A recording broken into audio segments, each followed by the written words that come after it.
እጅግ አሳዛኝና ልብ ሰባሪ የሆነ መረጃ ተሰምቷል። በትላንትናው ዕለት በቱላ ክፍለ ከተማ በፍንጫዋ ቀበሌ ልዩ ስሙ ቤተ መንግስት ዳገት ላይ ሲኖትራክ መንገድ ስቶ ገብቶ የይሁድ ስብሰባ አምልኮ ላይ በነበሩ ምዕመናን ላይ በመውጣቱ የሰዎች ህይወት ጠፍቷል፣ የአካል ጉዳትም ደርሷል። ታዲያ በዚህ ሁኔታ በበርካቶች ላይ እጅግ ከፍተኛ የሆነ አደጋ መድረሱም ተሰምቷል። ከዚህም በተጨማሪ መንግስት በተለያዩ ሲኖትራክ በተሰኙ ከባባድ የጭነት አሽከርካሪዎች ላይ ቁጥጥር እንዲያደርግም በርካቶች ጥሪያቸውን እያስተላለፉ ይገኛሉ። ይህንን አሳዛኝ ዜና ሲጀምር እግዚአብሔር መልካም ነው ብዬ ጀምራለሁ። ዛሬ የወንጌል አማኞችን ልብ በጣም የሚያሳዝንና የሚሰብር አንድ ዜና ተሰምቷል። በሐዋሳ ቱላ በምትባል ከተማ ጧት ዛሬ ሁለት ጌታን እያመለኩ ያሉ የወንጌል አማኞች ላይ አቅጣጫውን የሳተ ሲኖትራክ መኪና እንደዚህ በምትመለከቱት አዳራሽ ውስጥ በመግባት የወንጌል አማኞች ህይወት አልፏል። አብዛኞቹ ላይ ደግሞ የአካል ጉዳት ደርሶባቸዋል። እግዚአብሔር መልካም ነው። እግዚአብሔር ለሟች ቤተሰቦች ልባቸው መጽናናት ይስጥ። የአካል ጉዳት ለደረሰባቸው ደግሞ እግዚአብሔር እሱ ፈውስ ይሁናቸው። እንግዲህ እግዚአብሔር ወዳዘጋጀላቸው ወደ ራሱ ነው የሚሄዱት። ግን የደረሰው ነገር ትንሽ ስለሚያሳዝን ነው። እኛ የወንጌል አማኞች በዛ ስፍራ ለደረሰው ነገር ሁላችንም እንጸልይ። በተመሳሳይ መረጃ የነጎድጓድ ልጆች ዓለም አቀፍ ቤተክርስቲያን መስራችና ባለራዕይ ፓስተር ወንድሙ ዘሪሁን በደረሰበት ድንገተኛ ህመም ምክንያት በሕክምና ሲረዳ ቆይቶ በጥቅምት 30 2018 ዓመተ ምህረት አርፏል። ይህ አገልጋይ ለበርካታ ጊዜያት የነጎድጓድ ልጆች ዓለም አቀፍ ቤተክርስቲያን ስር ባለራዕይና መስራች ሆኖ ቤተክርስቲያኒቷን ሲያገለግል ቆየና እንዲሁም ለብዙዎች የእግዚአብሔርን ቃል በማካፈልና ብዙዎች ወደ ጌታ እንደመጡ ምክንያት እንደሆነ ይነገራል። ነገር ግን በደረሰበት ድንገተኛ ህመም በሕክምና ለረጅም ጊዜያት ሲረዳ ቆይቶ በትላንትናው ዕለት ከዚህ ዓለም ህይወቱ ማለፉ ተሰምቷል። ለዚህ ግለሰብ ቤተሰብና ለወዳጅ ዘመዶቹ በሙሉ በሚዲያችን ስም መጽናናትን ተመኝተናል። ዘማሪት ዘርፌ ከበደ ተቃውሞ ቀረበባት። ሌሎች ዘማሪዎችም ቅሬታ ቀርቦባቸዋል። ራሷን ነቢይት ብላ በምትጠራውና መድኃኒት ታደሰ በተባለችው ሴት በደቡብ አፍሪካ በሚገኝ አዳራሽ እየተገኙ በመድረክ በሚዘምሩ ዘማሪዎች ዘማሪት ዘርፌ ከበደና በሌሎች በነዘማሪ ተከስተ ጌትነት በነዘማሪ ወርቅነ አላሮና በሌሎችም ላይ ትችት፣ ወቀሳ፣ ተቃውሞና ትችት እየቀረበባቸው ይገኛል። በጌታ የሆነው አንድ ወንድማችን እንደገለጸው ከሆነ አገልጋይ ስንሆን በተጋበዝንበት መድረክ ሁሉ መዘመር ማገልገልም የለብንም። የጋበዘችሽ ሴት ራሷን በሚዲያ የምትገልጽበት በእግዚአብሔር ቃል ላይ የተመሰረተ አይነት ያላት አይደለችም። ራሷን መግዛት የማትችልና ስርዓት የሌላት ናት። እንዲሁም ሌሎች ዘማሪዎችም በተመሳሳይ በተጋበዛችሁበት መድረክ ሁሉ የምትገኙ መገኘትና ማገልገል መዘመር አይጠበቅባችሁም ሲል ትችቱን ገልጿል። ሌሎችም የነ ተከስተ ጌትነትና የነ ወርቅነ አላሮ በዚያ ስፍራ መገኘትና ማገልገል ገንዘብ ከተከፈላቸው የት ይገኛሉ ማለት ነው የሚል ጥያቄም አስነስቷል። ወገኖቼ ዛሬ ምድራችን የጦርነት ምድር የሆነችው ብዙዎቹ የሚገደሉት ከውጪ በመጣ ጠላት አይደለም። ዳር ድንበርን አልፎ የመጣ ጠላት አይደለም። ያንማ በአንዴ ጸጥ ማሰኘት ይችላል። ምድራችን ህዝባችን ያውቁበታል። አሁን የገዛ ልጆቻቸው ይሰረቃሉ፣ በገዛ ልጆቻቸው ይዘረፋሉ፣ በገዛ ልጆቻቸው ይገደላሉ፣ የገዛ ልጆቻቸው ትምህርት ቤት ይዘጋል፣ በገዛ ልጆቻቸው መንገድ ይዘጋል፣ የሥራ መንገድ መሄጃ የለም። ዋይ ለምንድን ነው ይሄ ሁሉ? አባታችን ሆይ ማለትን አልተማርንም? እነዚህ ይሄንን የሚያደርጉ በአንገታቸው ላይ መስቀል አላቸው። በአንገታቸው ላይ እንደ ክርስቲያን እንደሆኑ የሚያንጠለጥሉት ነገር አለ። እኔና እናንተ ይሄንን ነገር በሚገባ ማየት አለብን። የምናደርገው በምድራችን እየሆነ ያሉ ነገር ምንድን ነው? ጸሎታችን ትክክል ነው? እና ይሄንን ጸሎት የእስራኤል አምላክ እግዚአብሔር ትክክለኛውን ጸሎት ሕይወቴን የሚጠግን ጸሎት እግዚአብሔር ያስተምረን። ሐዋርያው ጳውሎስ በአንደኛ ተሰሎንቄ ምዕራፍ 5 ቁጥር 16 ላይ ሳታቋርጡ ጸልዩ ይላል። ለጸሎት ሰዓት አልተሰጠም፣ ለጸሎት ቀን አልተሰጠም፣ ሌሊት አልተሰጠም፣ ወር አልተሰጠም፣ ዘመን አልተሰጠም። ሳናቋርጥ እንድንጸልይ ቃሉ አዘዘን። ቤተ ክርስቲያን ከቀን ወደ ቀን፣ ከሳምንት ወደ ሳምንት፣ ከወር ወደ ወር፣ ከዓመት ወደ ዓመት፣ ከዘመን ወደ ዘመን ሳታቋርጥ 24 ሰዓት ጸሎት መጸለይ እንደሚገባት ጌታ አዘዘ። ሳታቋርጡ ጸልዩ አለ። እግዚአብሔር ረድቶን በዚህ በእንትኑ ምክንያት የ24 ሰዓት ጸሎት ተጀመረ። እዚህ ቦታ በጣም የሚያስደንቅ ያቀጥሎ አሁን ደግሞ የጧቱ ጸሎት እጅግ የሚያስደንቅ እዛ ላይ የሚጸለየው ጸሎት እዛ ላይ የሚቀመጣው ቃል እጅግ የሚያስደንቅ ጸልዩ አለ። ሳታቋርጡ መጸለይ ከእግዚአብሔር ጋር የሚያገናኘን ነው። ልብ እናድርግ። ሳታቋርጡ ጸልዩ ማለት ሁሉ ጊዜ እግዚአብሔርን እንዲያድርግ እንዲሁም ማለት አይደለም። ያንን ሁሉ ጊዜ ማድረግ የሚችል ሰው የለም። እዚህ እንደምንጸልይ ተንበርክከን እንጸልይ እንደተባለ እንደዛ 24 ሰዓት ሳናቋርጥ መጸለይ አንችልም። እንዳውም 1 ሰዓት 2 ሰዓት በሚሆንበት ጊዜ ብዙዎቻችሁ ለቃችሁ ትሄዳላችሁ፣ አትቆዩ። እናንተን 24 ሰዓት ጸልዩ ማለት ይሄ የማይታሰብ ነው፣ ይሄ የማይቻል። መጀመሪያ እኔ እውነተኛ ጸሎት ያየሁት በወጣቶች በመዝሙር ተመርቼ መጀመሪያ ቀን በማዕከላችሁ በወጣቶች ሃይ ስኩል ተማሪዎች በእግዚአብሔር መንፈስ እየተቀጣጠሉ ተንበርክኮ ይጸልያሉ። የሚጸልዩበት ቦታ ካርፔት የለም፣ ሰሌን የለም፣ አፈር ነው ሁሉ ነገር እና እነዚህ ዘመሩ። ከዛ በኋላ እንጸልይ አሉ። እንጸልይ በሚሉበት ጊዜ እና እነዚህ እኔ የማውቀው ጸሎት 5 ደቂቃ 7 ደቂቃ ነው። እነዚህ ሰዎች እነዚህ ልጆች ወጣቶች መዝሙራቸውን ዘመሩ። እዛን ጊዜ ጥቂት እንትን ነው ያለው። እንደ ዛሬ መዝሙር የለም። እንደ ዛሬ ብዙ መዝሙር አልፈለቀም። ደስ የሚያሰኙ መዝሙሮች እዛን ጊዜ 4 ወይም 5 አዝማች ብቻ ነበረ እና ያን አዝማች ወገኖቼ እየዘመሩ ከዛ በኋላ እንጸልይ ብሎ ተንበረከኩ። እኔ የማውቀው 5 ደቂቃ 7 ደቂቃ ከዛ በኋላ እነሱ 10 ደቂቃ ያለፈ በኋላ እኔ ተነሳውኝና ምንድን እነዚህ ሰዎች መቼ ነው የሚያቆሙ ብዬ ማየት ጀመሩ። 1 ሰዓት 2 ሰዓት 3 ሰዓት ፖዚሽናቸውን የተንበረከኩበትን ፖዚሽን አልቀየሩም።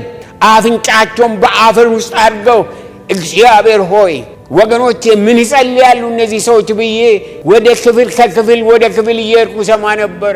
የሚጸልዩት ምንድን ነው? ትምህርት ስጠኝ፣ ሚስት ስጠኝ፣ ባል ስጠኝ፣ ኑሮ ስጠኝ። አንድ ሰው የለም። እንዴት ወደድከኝ፣ እንዴት ወደድከኝ፣ እንዴት ማርከኝ፣ እንዴት አጸደቅከኝ፣ እንዴት የራሴ አደረግከኝ የሚል ጸሎት ነበረ። 3 ሰዓት ተንበርክኮ ዛሬ ማን ይችላል? እኔ በህይወቴ እግዚአብሔር ያን አይነቱን ጸሎት በህይወቴ እንዲያመጣልኝ ጸልያለሁ። 3 ሰዓት ሌላ ነገር አልጸለዩም። እግዚአብሔርን አከበሩ። እግዚአብሔርን ማመስገን ብቻ። ያንን ሁልጊዜ ወገኖቼ ሁልጊዜ ቆሞ እንደዚህ የሚል ሰው የለም። ሁልጊዜ መጸለይ ማለት ልባዱ ሁልጊዜ መጸለይ ማለት የአእምሮአችን፣ የልባችን፣ የመንፈሳችን በእግዚአብሔር ቃል መያዝ ነው። የእግዚአብሔርን ቃል ማሰላሰል ነው። ከእግዚአብሔር ጋር መነጋገር ነው። መጨዋወት ነው።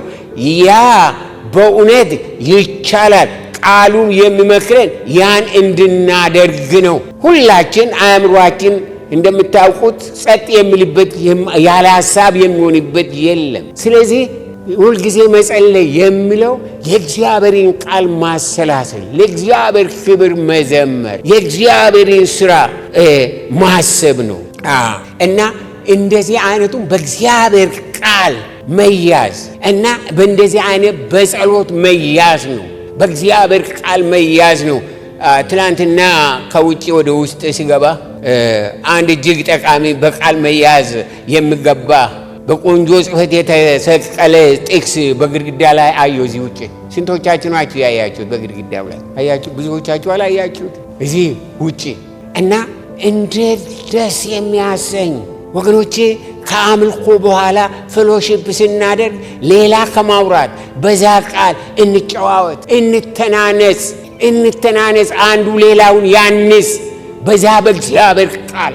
ሌላውን አናውራ፣ ስለ ገበያ አናውራ፣ ስለ ሌላ ነገር፣ ስለ ትናንትና ስለነበረው ምናምን ስለነበረው አይደለም። እግዚአብሔር ስለተናገረን በሕይወታችን ስለሆነው ነገር እግዚአብሔር እንዲያናገረን እያንዳንዳችን እንተናነስ። በእግዚአብሔር ቃል ይረዳል። የእግዚአብሔር ቃል ይረዳል። በጣም የሚረዳ የእግዚአብሔር እንደ እግዚአብሔር ቃል የለም። ስለዚህ ስትወጡ ፕሊዝ ሌላ ነገር አታውሩ፣ ስለ ሰዎች አታውሩ፣ ስለ ገበያ አታውሩ። ስለ እግዚአብሔር ቃል እግዚአብሔር ምን አለኝ፣ ዛሬ እግዚአብሔር ምን ተናገረኝ፣ ምን ማድረግ አለብኝ ብላችሁ የሚያንስ ቃል ተነጋገሩ። ምክንያቱም አንዱ ለሌላው የምናገረው እጅግ በጣም አስፈላጊ ነው። ያ ቃል የተወሰደው ከፊልጵስዩስ ምዕራፍ 4 ቁጥር 8 እና 9 ላይ ያለው ነው። እንዳውም በእንትን የሚከታተሉ ሰዎች ምን እንደሆነ ቃሉ ምን እንደሆነ እንዲያውቁ አነበዋለሁ። ፊልጵስዩስ ምዕራፍ 4 ከቁጥር 8 ጀምሮ በቀረውስ ወንድሞች ሆይ እውነተኛ የሆነውን ነገር ሁሉ፣ ይሄ ለአእምሯችን፣ ይሄ ረጋ ማለት ለማይችል አእምሯችን፣ በቀረውስ ወንድሞች እውነተኛ የሆነውን ነገር ሁሉ፣ ጭምትነት ያለበትን ነገር ሁሉ፣ ጽድቅ የሆነውን ነገር ሁሉ፣ ንጹሕ የሆነውን ነገር ሁሉ፣ ፍቅር ያለበትን ነገር ሁሉ፣ መልካም ወሬ ያለበትን ነገር ሁሉ፣ በጎነት ቢሆን ምስጋናም ቢሆን እነዚህን አስቡ። ለአእምሮአችን እግዚአብሔር አጀንዳ ሰጥቷል፣ የማሰብ የሚገባል። በአእምሮአችን መገኘት ያለበት ይሄ ነው ወገኖቼ። ጭምተኝነት፣ ጽድቅ፣ ንጹሕ፣ ፍቅር፣ መልካም ወሬ። ይሄንን መልካም ወሬ በጠፋበት ዝም ብሎ ይሄ ትርክምርክ የሆነውን ነገር ሰብስቦ ከመስማት ይሄ እጅግ የሚያስደንቅ የእግዚአብሔር ቃል። በዚያ ቃል ተነጋገሩ። አንዱ ሌላውን ያንጽ፣ አንዱ ሌላውን ያበርታ፣ ያንቃ። አንድ ጊዜ ጌታ ከዚህ ወደ ኢትዮጵያ ሲሄድ ከዚህ ስትሄድ ስለ በረከት እንጂ ስለ ሌላ ነገር እንዳትሰብክ ብሎኝ ላከኝና ሄድኩ እና ስለ በረከት በምሰብክበት ጊዜ በጣም ቆንጆ ነው። ነገር ግን አንድ ቤተ ክርስቲያን ጠየቀኝ መጥተህ እንድታገለግል ብሎ። ያ ቤተ ክርስቲያን ፈላስፎች የሚበዙበት፣ ፖለቲከኞች የሚበዙበት። አሁን ይሄንን እኔ ብሰብክላቸው አይቀበሉኝም እና ሌላ መልእክት ምን ላድርግ ብዬ ሐሳቤን ቀይሬ ሌላ ማሰብ ጀመርኩ። ሳስብ እየራቀ ሄደ። ጠቅላላ በህይወቴ እንደዚህ ተሰቃይቼ አላውቅም። ሰባኪዎች ስትሆኑ መልእክት ስታጡ ስቃይ ቅጣት ነው። ሌላ ምን ልባል? ቅጣት። ከዛ በኋላ ያው በቃ ሲል ሐሙስ መጣ፣ አርብ መጣ፣ ቅዳሜ መጣ፣ እሁድ ጠዋት አገልግሎት ጊዜ። ሌሊቱን በሙሉ እንደዚህ ስገላበጥ አደርኩ። ጠዋት በ5 o'clock አንድ ስልክ ተደወለ። አንዲት እህት ከዋሽንግተን ዲሲ ደወለች እና ስልኩን አነሳውና ሃሎ አልኳት። አዎ እግዚአብሔር በባዶነት እንዲባርክ ተናገረኝ አለች። እሷ እንደሱ ስትል ነገሩ ገባኝ። ባንዴ ገባኝ። ባዶነት በእግዚአብሔር ፊት ባዶ ሆኖ እግዚአብሔር ያለውን ተቀብሎ እንደ እግዚአብሔር መናገር ሲያቅተን ባዶነት አይደለም፣ በራሳችን ትዕቢት እንሞላለን። በራሳችን ትዕቢት በእግዚአብሔር ባዶነት፣ እግዚአብሔር በባዶነት እንዲባርክ እግዚአብሔር ተናገረኛል። እሷ ያን ስትል ብቻ ወገኖቼ ይሄ ነው የማይባል ሰላም በውስጥ የፈሰሰ። በሰው መልእክት ከመሄድ በእግዚአብሔር መልእክት መሄድ። የእስራኤል አምላክ እግዚአብሔር በባዶነት ይባርካችሁ። አዎ በባዶነት ከሰው ከናንተ ከራሳችሁ ከመጻሕፍት ሰብስባችሁ ከምትሄዱበት የእስራኤል አምላክ እግዚአብሔር ከራሱ ከመንፈሱ በናዝሬቱ በጌታ በኢየሱስ ክርስቶስም በቃሉ መገለጥ ይሙላባችሁ። ይሄ ነው ወገኖች የሚያስፈልገው። በኤፌሶን ምዕራፍ 5 ቁጥር 19 እና 20 ላይ እንደዚህ ይላል፣ በመዝሙርና በዝማሬ በመንፈሳዊም ቅኔ እርስ በርሳችሁ ተነጋገሩ፣ ለጌታ በልባችሁ ተቀኙና ዘምሩ። ሁል ጊዜ ስለ ሁሉ በጌታችን በኢየሱስ ክርስቶስ ስም አምላካችንና አባታችንን ስለ ሁሉ አመስግኑ ይላል። ወደዛ ደረጃ አልደረስንም። ቤተ ክርስቲያን በዓለም ላይ ወደዛ አልደረሰችም። ገና አልደረስንም። በዝማሬ በመንፈሳዊ ቅኔ እርስ በርሳችን መነጋገር ጀምረናል። አንድ ሰው መንፈሳዊ ቅኔ ተቀኝቶላችሁ ያውቃል? አልደረስንም ገና። ስለዚህ የእስራኤል ቅዱስ እግዚአብሔር ወደዛ ሙላት፣ ወደዛ ማስተዋል፣ ወደዛ መሰጠት ያሸጋግረን። ጌታ እግዚአብሔር ይለውጠንና ይሙላል። በመንፈሳዊ ቅኔ በዝማሬ በመንፈሳዊ ቅኔ እርስ በርሳችሁ ተነጋገሩ፣ እርስ በርሳችሁ ተነጋገሩ። በእግዚአብሔር እውነት በእግዚአብሔር ቃል እርስ በርሳችሁ ተነጋገሩ እያለን ነው የእግዚአብሔር ቃል። ወገኖቼ እግዚአብሔር ድንቅ ነው። እግዚአብሔር ለዘላለም ድንቅ ነው እና ይሄ ነው ሶስተኛው የቅዱሳን ህብረት ነው። የቅዱሳን ህብረት በምድር ላይ ለማደግ በጌታ ለማደግ ከፈለጋችሁ የቅዱሳንን ህብረት ፈልጉ። ሰዎች ቤታቸው ቀርቶ እኔ በቤቴ ጸልያለሁ ምናምን you will see ቢበዛ 1 ወር ነው። ከዛ ካለፈ 2 ወር ሊሆን ይችላል። ከዛ በኋላ ባዷቸውን ነው የሚሆነው። እግዚአብሔር ለኔና ለናንተ ለዘላለም ያለው በቃሉ ያለው ህብረት ነው። የቅዱሳን ህብረት ቅዱሳን ሲገናኙ መገለጥ ይመጣል። ቅዱሳን ሲገናኙ ኃይል ይመጣል። ቅዱሳን ሲገናኙ ጉልበት ይመጣል። ቅዱሳን ሲገናኙ በፈተና ላይ ኃይል ያገኛሉ። ቅዱሳን ሲገናኙ አሁን ቅድም ተገናኝተን አንድ ላይ ስንዘምር ድንቅ አይደለ? ድንቅ የት ነው የሚገኘው ይሄ? ስለዚህ ህብረት እጅግ አስፈላጊ ነው። መንፈስ ቅዱስ ከወረደ በኋላ የጌታ ሐዋርያት እጅግ የበረቱት በቅዱሳን ህብረት ነው። በቅዱሳን ህብረት ህብረታቸው ዝም ብሎ የሆነ አልነበረም። በሐዋርያት ሥራ ምዕራፍ 4 ቁጥር 32 ሐዋርያት ሥራ ምዕራፍ 4ን እስኪያውጡ የሚያስደንቅ ቃል ነው። የሚያስደንቅ ቃል ነው። የሐዋርያት ሥራ ምዕራፍ 4 ቁጥር 32 ጀምሮ ያመኑትም ህዝብ አንድ ልብ አንዲትም ነፍስ ነበሯቸው። የእስራኤል ቅዱስ እግዚአብሔር በዛ ውስጥ ይክተተን። አንድ ልብ አንድ ነፍስ ነበሯቸው። ገንዘባቸውም ሁሉ በአንድነት ነበረ እንጂ ካለው አንድ ስንኳ የራሱ እንደሆነ ማንም አልተናገረም። ገንዘባችሁን አልነካም፣ አይዟችሁ፣ በሌላ ነገር ግን አንድነቱን ይስጠን። ገንዘባቸው ሁሉ እንጂ አንድ እንኳ ካለው አንድ ስንኳ የራሱ እንደሆነ ማንም አልተናገረም። ሐዋርያትም የጌታ ኢየሱስ ክርስቶስን ትንሣኤ በታላቅ ኃይል ይመሰክሩ ነበር። በሁሉም ላይ ታላቅ ጸጋ ነበረባቸው። የእስራኤል ቅዱስ እግዚአብሔር ወደዛ ዘመን ያስገባን። ወደዛ ጸጋ፣ በጸጋ ወደ መሞላት፣ በጸጋ ወደ መመላለስ፣ በጸጋ ወደ መቀባት የእስራኤል ቅዱስ እግዚአብሔር ወደዛ ያስገባን። ከባዶነት እግዚአብሔር ይታደገን። የእግዚአብሔር ጉባኤ ከባዶነት፣ የእግዚአብሔር ሕዝብ ከባዶነት የሚወጣው በዚህ ነው። የእስራኤል ቅዱስ እግዚአብሔር በህብረት፣ በቅዱሳን ህብረት፣ በህብረት ውስጥ ፈውስ አለ፣ መጽናናት አለ፣ በህብረት ውስጥ ደስታ አለ፣ ሰላም አለ፣ በህብረት ውስጥ ብዙ ነገር አለ ወገኖቼ። እና እዛ ላይ እንደዛ ይናገሩ። የሚያምኑትም ከፊት ይልቅ ለጌታ ይጨመሩለት ነበር።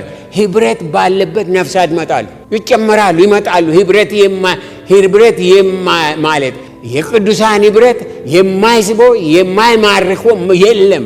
ዛሬ ብዙዎች ሰዎች ወደ ጌታ ነፍሳትን ወደ ምታ የማንችለው ህብረት ስለሌለን ህብረት ያከብሯቸውን የሚያምኑትም ከፊት ይልቅ ለጌታ ይጨመሩልን ነበር ካለ በኋላ ወንዶችና ሴቶችም ብዙ ነበሩ።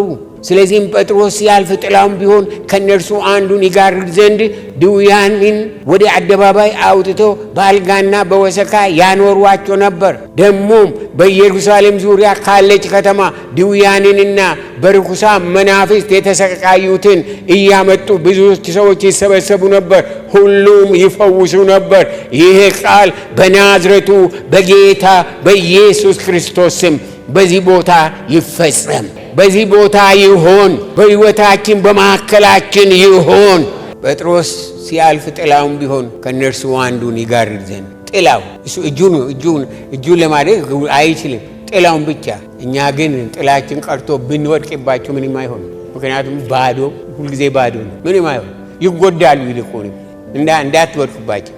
የእግዚአብሔር ቃል ህብረት ኃይል አለው። ዛሬ የዛ አይነት ህብረት እንዲኖረን አንድ ነገር ያስፈልገናል። የራሳችን በዓለ ሃምሳ ያስፈልገናል። የራሳችን መንፈስ ቅዱስ ያስፈልገናል። የራሳችን ቅባት ያስፈልገናል። የራሳችን ሙላት ያስፈልገናል።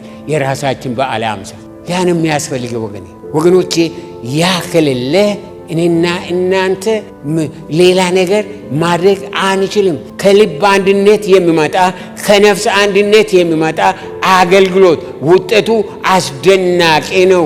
እዛ በሐዋርያት ሥራ ምዕራፍ 5 ከቁጥር 12 ጀምሮ ብታዩት፣ እዛው ሐዋርያት ሥራ ምዕራፍ 5 ከቁጥር 12 በሐዋርያትም እጅ ብዙ ምልክትና ድንቅ በሕዝብ መካከል ይደረግ ነበር። ሁሉም በአንድ ልብ ሆኖ በሰሎሞን ደጅ መመላለሻ ነበሩ። ከሌሎችም አንድ ስንኳ ሊተባበራቸው የሚደፍር አልነበረም። ውሸተኛ አስመሳይ በመካከላቸው መግባት አይደፍርም ነበር። ምክንያቱም የእግዚአብሔር ጸጋ በላያቸው ላይ ስለነበረ። ከሌሎች አንድ ስንኳ ሊተባበራቸው የሚደፍር አልነበረም። ሕዝቡ ግን ያከብሯቸው ነበር። የሚያምኑትም ከፊት ይልቅ ለጌታ ይጨመሩለት ነበር። ወንዶችና ሴቶች ብዙ ነበሩ። ስለዚህም ያለ ቅድም እያነበብኩት ነው ስለ ፈውስ ይህንን ነገር ደግሞ ይናገራል።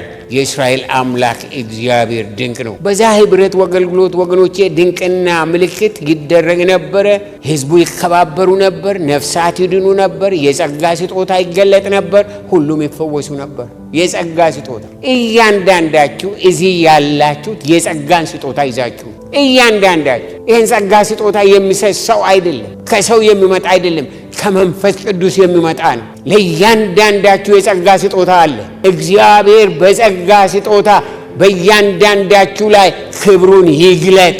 እኔና እናንተ ለእግዚአብሔር ክብር የምንኖረው የጸጋ ስጦታ በእኛ ላይ ሲገለጥ፣ የጸጋ ስጦታ በእኛ ላይ ምክንያቱም እግዚአብሔር በምድር ላይ ዝም ብለን እንድንኖር አይደለም። ለእያንዳንዳችን የጸጋን ስጦታ ሰጠን። የጸጋ ስጦታ ለኑሯችን፣ የጸጋ ስጦታ ለስራችን፣ ለትዳራችን፣ ለቤታችን፣ ለልጆቻችን፣ ለህዝባችን የጸጋ ስጦታ ያ ነው እውነተኛም ፈውስና እውነተኛም በረከት የሚያመጣው። ዛሬ ለዚህ ጉባኤ የሚያስፈልገው ያ ነው ወገኖቼ። እውነተኛ ህብረት ባለበት መልእክት አለ፣ መገለጥ አለ፣ መጽናናት አለ፣ ትምህርት አለ፣ ፈውስ አለ፣ እድገት አለ፣ በረከት አለ፣ መያያዝ አለ፣ መቀባት አለ፣ መላክ አለ። ብዙ ነገር ነው ያለው። መልእክት የእግዚአብሔር መልእክት ሲመጣ ሐዋርያው ጴጥሮስ በአንደኛ መልእክቱ ምዕራፍ 2 ከቁጥር 9 ጀምሮ አንድ የሚለው ነገር አለው። አንደኛ ጴጥሮስ ምዕራፍ 2 ከቁጥር 9 ጀምሮ ነገርን ላስተካክል። እናንተ ግን ከጨለማ ወደሚደነቅ ብርሃኑ የጠራችሁ የእርሱን በጎነት እንድትነግሩ የተመረጠ ትውልድ፣ የንጉሥ ካህናት፣ ቅዱስ ሕዝብ፣ ለርስቱ የተለየ ወገን ናችሁ። እናንተ ቀድሞ ወገን አልነበራችሁም፣ አሁን ግን የእግዚአብሔር ወገን ናችሁ። እናንተ ምሕረት ያገኛችሁ አልነበራችሁም፣ አሁን ግን ምሕረትን አገኝታችኋል። አስደናቂ አይደለም? ለዚህ ነው የተጠራችሁ ነው። በሌላ ቋንቋ ዱሮ እንደዛ አልነበራችሁም፣ ዛሬ እንደዚህ ናችሁ። ዱሮ የእሱ አልነበራችሁም፣ ዛሬ የእርሱ ናችሁ። ዱሮ ቅዱሳን አልነበራችሁም፣ ዛሬ ተቀድሳችኋል። ዱሮ ንጹሐን አልነበራችሁም፣ ዛሬ ነስታችኋል። እና ለዚህ ነው እያለ ነው ይህ የእግዚአብሔር ቃል የምናገረው። ከጨለማ ወደሚደነቅ ብርሃኑ የጠራችሁን የእርሱን በጎነት መመስከር የጌታን በጎነት መናገር ነው። መመስከር የጌታን መልካምነት መናገር ነው። መመስከር የጌታን ቸርነት መናገር ነው። እግዚአብሔር በእኛ ላይ የዘራውን መልካም ነገር በሌሎች ላይ መዝራት ነው። መመስከር የእግዚአብሔር መልእክተኛ መሆን ነው። መመስከር የእግዚአብሔርን ልብ ለሰዎች መግለጥ ነው። መስክሩ። ጌታ ሰዎችን ይወዳቸዋል። ጌታ የማይወደው ሰው የለም በምድር ላይ። ጌታ የማይወደው ሰው የለም። ከዚህ በፊት ነግሬያችኋለሁ። ሰሜን አውሮፓ ውስጥ አንድ ኮንፈረንስ ላይ አንድ ሰው አመጡና ጸልይለት አሉ። ይንቀጠቀጣል ሰው። ምንድን አልኩ እኔ በእንትኑ ጊዜ 9 ሰዎችን ገደልኳል። 9 ሰዎችን ገድዬ ከዛ በኋላ እንቅልፍ አልተኛም። የነሱ ድምፅ በጆሮ ላይ አለ። ስለዚህ ተሰቃይቻለሁ። አልቋል፣ ሰውየው አልቋል። ምንም እንትን ምክንያቱም ያደረገው ነገር በሙሉ እየከሰሰው ክሱ በቃ እንቅልፍ ሳቱ ይንቀጠቀጥ ነበረ። ጸለይ በእግዚአብሔር ቤት ጌታን ተቀበለ። ሰው አምናለሁ። አንድ ጊዜ በአንድ ኮንፈረንስ ላይ እዛ አውሮፓ ነው እሱም ነገር እና ስለ ጌታ ምሕረት ከተናገርኩ በኋላ አንዲት ልጅ መጣች። አባቷ በእንትን ተገሏል። በዚህ በኢትዮጵያ ውስጥ በነበረው በደርግ ጊዜ ተገሏልና በጣም አዝናለች። መጣችና እግዚአብሔር ለሁሉም ምሕረት ያደርጋል ማለት ሆኖ አለች። አሁን እግዚአብሔር ለመንግስቱ ኃይለ ማርያምና ለፊደል ካስትሮ እግዚአብሔር ይቅር ይላል ማለት ነው አለች። አሁን አልኳት።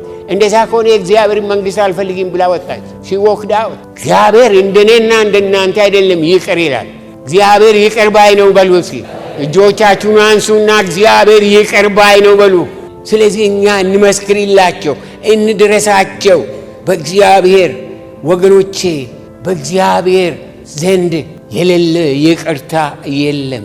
በመመስከር ውስጥ ለእኔና ለእናንተ ያለው በረከት ሰው ሲመሰክር በመንፈሳዊ ሕይወቱ ያድጋል። የማትመሰክሩ ከሆነ በምንም አይነት 100 ዓመት እዚህ ብትቀመጡ አትቆዩም እንጂ አይቆይም። የማይመሰክር ሰው የማያድግ ሰው በሚመጣው ሳምንት ሌላ ቀጠሮ ይዛል። ቢሹር አባውዳት ሰዎች መጥቶ ትንሽ ቆይቶ የሚሄዱት ለሚመሰላችሁ ከዚህ ወጥቶ የተማሩትን ለማንም ስለማይናገሩ ነው፣ ስለማይመሰክሩ ነው። ሁኔታ በሙሉ እያለ እድል እያላቸው አይመሰክሩም። ሰዎችን በብዙ መንገድ ልንደርሳቸው ልንመሰክርላቸው እንችላለን እና ሰዎች ባሉበት ቦታ ባሉበት ሁኔታ እኔ በቀላሉ አንዳንድ የሚደርስባቸው ነገሮች አሉ እና ሰዎችን ስንነጋገር እንዴት ናችሁ? ደህና ናችሁ? በቃ እንደዚህ ተነጋግረን ምንድነው የምትሰራ ብዬ ጠይቀዋቸዋል እና ስራቸውን ይነግሩኛል። ከዛ በኋላ ቀስ ብሎ